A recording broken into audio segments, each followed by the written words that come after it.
time to welcome our keynote speaker. She doesn't need an introduction, but please welcome Maria Ressa, Rappler's co-founder, CEO, and executive director. She's also a multiple award winner for her contributions to human rights and journalism, for her courage and work on disinformation and fake news. Maria was named Times Magazine's 2018 Person of the Year.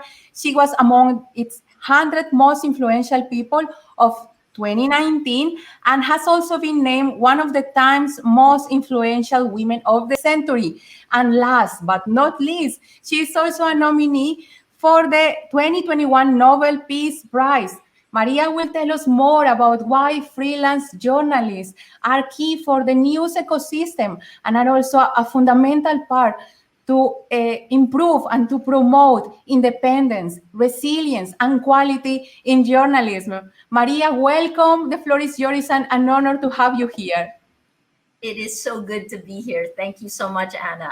It's interesting. You started with a mood barometer. We have a mood meter, right? And if you guys haven't yet read this great seminal book from many years ago, it's called Connected.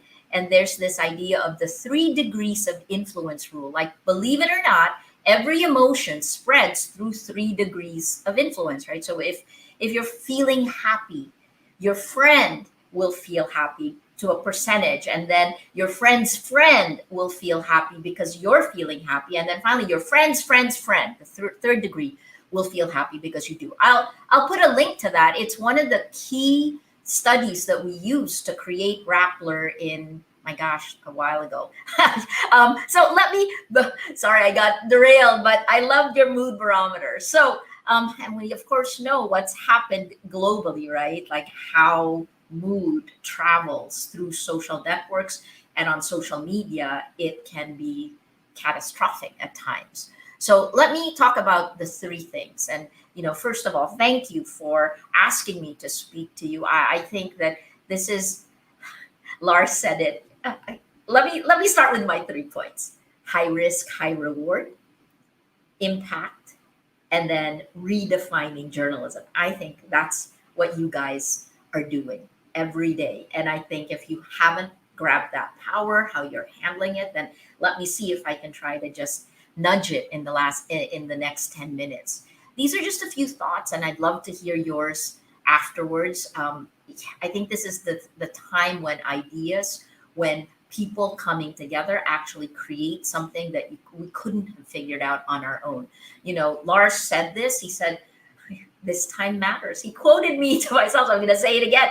This time matters. It is an existential moment, not just for democracy, but for our profession, for journalism, for news organizations. And as freelance journalists, you're actually on the front lines of the front lines. We all know the risks of being a freelance journalist, right? You're not an employee of a news organization, so you have to cope with that. But I'll hopefully show you why that is a good thing, especially now. Here's today's context for news organizations. There are 5. 1 is the business model is dead. 2, our gatekeeping power is dead. 3, the tech companies that have taken over our gatekeeping power have abdicated responsibility. 4, the world has splintered and fragmented into smaller and smaller pieces because of the shift in our information ecosystem. And then 5, trust. Trust is dead. And let me explain this just a little more. The design of the social media platforms, which are now the world's largest distributor of news, by design, they divide and they radicalize. This is now documented in research after research, a fundamental problem for society. But this design has brought significant profits. I mean, for Facebook alone in 2020, its net income was $29 billion. The incentive to keep going down this dystopian path is extremely powerful. But all of us around the world, we live with the consequences. At the end of it all, what's broken after the Friends of Friends algorithm pulls our democracy apart is trust. And why? Well, because we we become isolated. We're pulled apart as friends of friends as we shift over, whether you're pro-Trump or pro-Duterte or anti-Duterte. Over the years, you get pulled apart. So as each side is isolated, they can create their own facts, which makes facts debatable. Without facts, there's no truth, no trust. Without any of these three, we don't have democracy, we don't have a shared reality. We're literally living in the Matrix. I'm going to put two movies together: The Matrix, right? And Truman Show. We're now more than 3 billion Truman shows, each performing, but who's really watching, right? And here's an opportunity. I know that sounds really horrible, but it is the same opportunity that pushed me and my co-founders to create Rappler 9 years ago. 9 years ago. It's been that long. By next year, it'll be a decade. Traditional media organizations then, 9 years ago, couldn't move fast enough to deal with how quickly our world was changing, how quickly tech was changing it. My co-founders and I left behind managing more than 1,000 journalists in the largest news organization in the Philippines because it was saddled with legacy systems and political structures, infighting, that made innovation so incredibly hard. Don't get me wrong. Our early experiments there with citizen journalism, harnessing the wisdom of the crowds, that's really important, right? Because there's a difference between the wisdom of the crowds, where we each have our individual will and we're actually able to make decisions, versus the mob. Uh, so that our early experiments there with citizen journalism and harnessing the wisdom of the crowds actually led to Rappler. Right? So here's what we got by leaving. And I hope that you actually cherish that. What we got by leaving is two things: agility and independence. They're hard. You gave up money for agility and independence. You can mitigate the risks by creating your own communities. Rappler's elevator pitch in 2012 is that we build communities of action, and the food we feed our communities is journalism. Without facts, you can't act, right? So we started from nothing. We put 12 people together, only 12, and using our own real world networks, our family and friends, we created our own distribution network with social media, which is far different in 2012 than it is today. Well, that became times four, right? So it is exponential. So that mitigates the risk. Creating these communities, being part of this discussion, and hopefully connecting with each other, choosing who you want to work with. It is in your control who you want to work with.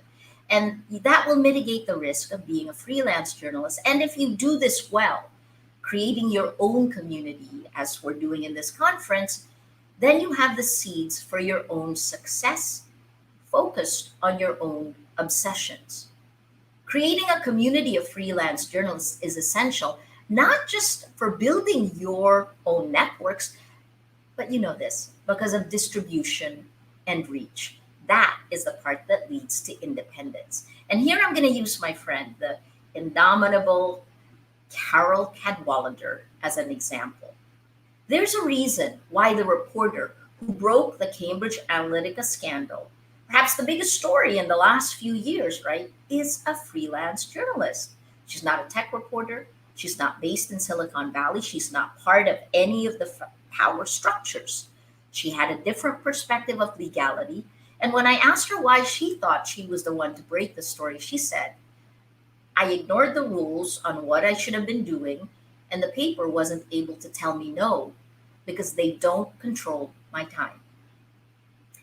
Independent journalism is critical to our collective survival in every one of our countries and all around the world. because power has gotten more powerful. Okay, so now let's talk about your survival. Even as you freelance for the news organizations trying to redefine their business models so they survive, I hope you're also building both your brand and your community. I mean, I really hate it when we refer to brand because journalists aren't commodities. We never had to sell ourselves during journalism's golden age. This is my 35th year as a journalist, right? And I grew up at a time when our work spoke for us. But today, the context is different. You have to choose what you will become an expert on to define what will give your work meaning. How do you hold power to account? Think about the form and the substance. What caters to your strengths as a reporter, as a journalist? The easy way, of course, and this one is there because there are lots of tools, right? Substack, Facebook is coming out with their newsletter. Yeah, we're frenemies, Facebook and I. Well, anyway, the easy way is you can create your own Substack. And within your circle, right, 12 people, you pull them together here, you build your community, you harness, you create your own infra in its own way, right? Your own processes, stitch your communities together, then you can scale reach, leverage off each other exactly the same way the 12 of us did in Rappler in 2012. The problem though, and this is a reality, that we are drowning in content. The very thing we create, right? The fire hose is gushing at us and it doesn't distinguish between quality and crap. I mean, even worse, in Facebook's distribution, lies laced with anger and hate spread faster and further than facts, than journalism. Okay, so there's that. Understand also that every move that Facebook has made since the Cambridge Analytica erupted, since Carol broke the story, has only weakened news organizations. In 2018, Facebook changed its algorithms, emphasizing content from friends and family. Well, how did that translate to news organizations? That meant a drop for news groups of anywhere from 40 to 60% of their traffic. Just depended on which country you were in. So while Facebook says it wants to protect news, its actions show the opposite. Now, how do you use social media in a way that works for you, that protects you from attacks? Because that's the other thing. Did I mention a new UNESCO study that was released in May that says women journalists are attacked far more than men? In the Philippines, our data shows it's at least 10 times more than men. You create and build your journalism community, much like we built Rappler in 2012. Working together with other freelance journalists gives you the agility. That's critical. The agility to shift, the independence to pursue what holding power to account means, and then the protection of a group that you create yourself. Be purpose driven to develop your audience and don't get lost in the numbers because that's the other part that these dashboards do, right? Our metric in Rappler is impact. How does it change our world? We can talk a little bit more later about how we define that metric. Everything you do, if you're effective, will redefine journalism. And again, I go back to Carol, who I recently interviewed in this program I call #Hold the Line. You know, it's a left brain, right brain program where I get to ask people why. I get to ask people the questions I wouldn't normally ask as a journalist. And that's the window that's open for us, right? So Carol, like Rappler, said she focuses on impact journalism with the mission of journalism. Sorry about that. With the mission of journalism front and center, holding power to account. She experimented with the Citizens. It's a group she formed to work with folks from a broad range of disciplines. So expand journalism's definition: science, academia, filmmaking, art, activism. And her goal was to super boost investigative journalism and bring it to different audiences.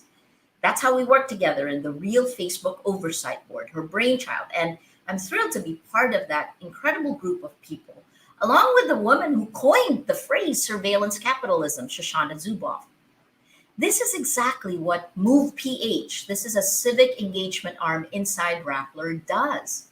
We build communities of action because in the end, our goal is, Lars said it, he took all my lines. Our goal is to change our world for the better, right? That's why we're journalists. So it's both an exciting and dangerous time. You already know I could go to jail for doing what I'm doing, but I try not to focus on that. I just keep doing what I'm doing, and then here's the thing, strangely, the best advice I can give you now seems counterintuitive. At a time when meaning has been atomized into meaninglessness, right? That's when meaning has been atomized into meaninglessness. It's a different time. So here are the things to sort out.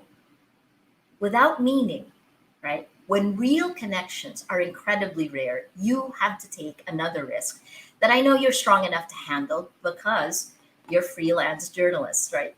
And that risk is really in two small words. I I tried to tell this to my team and they reacted very, very strongly. Two words: be vulnerable. I think it begins there. As a person and as a journalist, you open yourself up to other views, other ways of doing things, other ways of seeing the word. I actually just said this the other day to my team. If what drives you is winning, then you're not listening.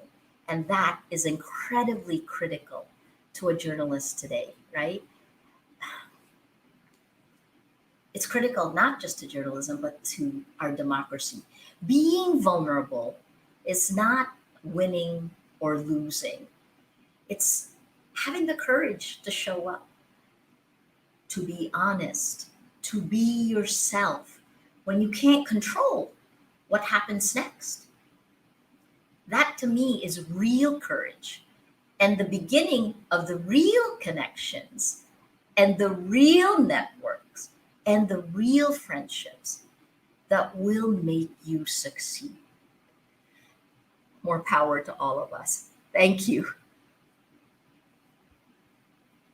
Hi, Maria. How are you? It's an honor being talking to you today. We have some questions from our audience. Let me ask you one that Nupur Sonar wrote. What were the initial challenges in harnessing citizen journalism and how did you overcome them? So, we started in citizen journalism before, my gosh, it would have been 2007.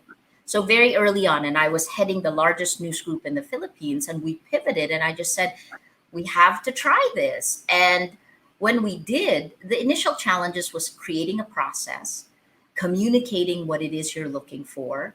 And then when you have these successes, you have to celebrate the wins. And one of the things I want to tell you about is how important it was because it was a direct link inside the military. In 2009, there was a massacre. 38 journalists were killed, probably the largest group of journalists killed in an election related violence. And it happened in the Philippines. 58 people were killed that day. They just disappeared on their way to a poll. And then there was a backhoe where their bodies were buried in broad daylight. That's how impunity reigned in the Philippines, right? And what happened was the first photo, the first signal to us that something bad was happening came from a citizen journalist. And it turned out that that citizen journalist was a member of the military. So even when bad things happen, you create this funnel that would allow anyone. So, and this is where it becomes an individual battle for integrity. Anyone who wants to blow the whistle on things that they know are wrong. Okay, so that's sticks out in my mind. But here's the problem, of course, now is that you have to protect yourself against frauds. We didn't run the photo that citizen journalist sent us for almost 24 hours, and there was still no real photo coming from the site because it was so dangerous at that point in time. We were still the first to do it, but we had to verify. So verify. We had to verify that the van, there was a white high ace van, that it was actually part of the convoy. And then I think the last one is that don't treat citizen journalism as a one-off. Look at it as building your community. So you're an individual reporter, right? And this is more during the times when we weren't getting attacked and we weren't getting killed and people weren't as nasty. What I used to do all the time was every story I was working on, I would atomize it and I would ask my community, the community I'm building. Um, and you can actually be more creative now, right? Maybe Substack is the way to do it. Maybe this newsletter, maybe it is just on your Twitter account, right? Twitter also allows newsletters now. But put some gates to protect yourself, uh, and then verify. But the other part is you don't have to do it alone. And this is where we go back to James Suriyaki's wisdom of the crowds. If you can do it with your community, it's so much better. Rappler survives because our community helped us crowdfund money for our legal fees. That's how important community is. We have more questions for you, Maria. This is from Andreas. Andreas asks, when a journalist asks tough questions to the leader and it takes a response hate and prosecution. Yes, we've been through it. We've been through 5 years of this, right? What do you do? It's the way I think about it is that it's like pollution. I can't do my job because that's the environment, but I'll keep doing my job, right? So, what have we done in Rappler? We continue to hold power to account. We continue to expose. We do the investigative exclusives that show corruption, right? Every time that happens, something bad happens to me. I have 10 arrest warrants in less than 2 years. I almost have to smile because it's like ridiculous, right? So I have 10 arrest warrants. I had up until less than a month ago, I had 9 active cases, and then one just disappeared. The guy who filed it against me, the cyber libel case, just decided to drop it. And so now I have 8. There are 8 little Indians left. So I don't know, it's there. It's like a sword hanging over my head, but the goal is to stop me from working. And if I don't let it stop me, then it's not successful, right? I think that's the other part that I would say as freelance journalists, realize that you're going to need help. The reason why I get energy and courage is also from my team. There are 4 women founders of Rappler, and we're all in our 50s. We all grew up at journalism's golden age. And we can manage Rappler because we will run in 4 different directions. Without even having to talk, we know what to do when crisis hits. Find your friends like that. Who do you trust? Who do you want to work with? And not just rely on news organizations, I guess. This is what we forget, right? That the power begins with you, that you can actually create a Rappler. I'll tell you how much it cost us to do it, but you can now for significantly less because the infrastructure has already been created for you. We can talk about that more later. But I guess to answer Andreas's question, it is what it is. So we deal, right? I just handle. We have another one from Jeremy. Maria, Jeremy asks, how can a freelance journalist defend him or herself if there is any backlash on any action being made, since freelance journalist is independent? And that is why you must create your communities, right? You're part of this community now, but I never, when I was with CNN for almost 20 years, I didn't realize how important CPJ, the Committee to Protect Journalists, RSF, Reporters Without Borders, the International Center for Journalists. There is now a greater role for these organizations, the press freedom organizations, because my God, a plane was hijacked to take a journalist off of it, right? Like, what world do we live in? So prepare for that. Even if you're a freelance, especially if you're a freelance journalist, right? We can wait for this organization to do it, or you can begin to do it yourself. That was how I created Rappler. I think the best journalists in the Philippines are in Rappler. Sorry to other Filipino journalists, but my 4 co-founders were the best journalists that I knew. And because you choose people to work with who have the same values, who are strong, who are honest, who will keep you honest. I think that's the end. Once you create that community, it's there not just to amplify your ideas and your work, but also to help protect each other. Certainly, like I can email me and I can help you if you are in trouble. But, the first step I still hope is that the organization you write that for will stand by you.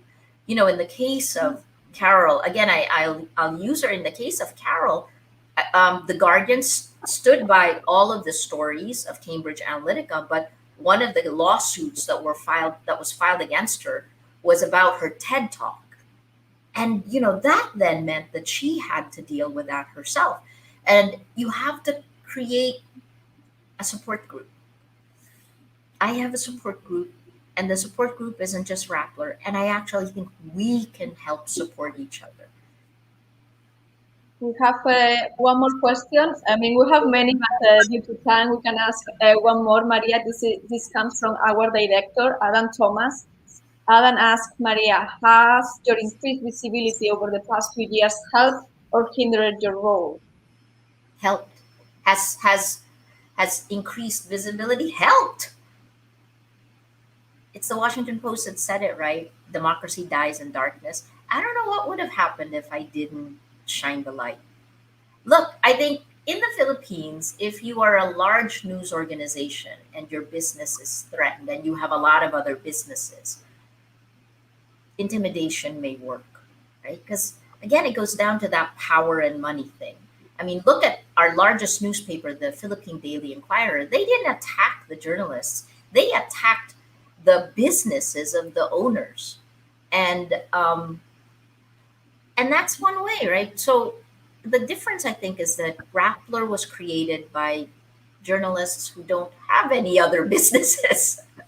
I always joke, we should be more business minded, but we know enough to make our business model sustainable in this day and age, but no real interest in other businesses, right? This is what we do. It is journalism. And I hope that with the European Journalism Center, that events like this, that this will actually help. Sorry, I jumped to the old question, but I guess I'm saying that the only defense of a journalist is to shine the light. And a lot of people could actually just hammer you, trying to silence you. That's the goal of all of this, trying to make you afraid to speak. When that happens, go ask for help. Don't be silent. For me, the reason why we're still here and why I'm still talking to you is because I not only have a big mouth, but I kept talking. I kept pointing out every single instance of abuse of power, of violations of our Constitution, because impunity doesn't last forever. And I don't believe that the values of Filipinos have changed. We're one of the first signatories to the Universal Declaration of Human Rights, and we will go right back to that. Thank you. Thank you so much, Maria, for this inspiring talk and for being today with us. And you inspire us because we need to continue to making a difference despite the challenges. Thank you so much again, Maria. Thank you, really. Labdien. Buenos días. Bos días. Hi. Hello. This is the European Journalism Center. Since 1992, we've been helping journalists all over Europe. Now we ask for your support. Join the European Journalism Collective. And with a small donation, you can help us remain independent and sustainable.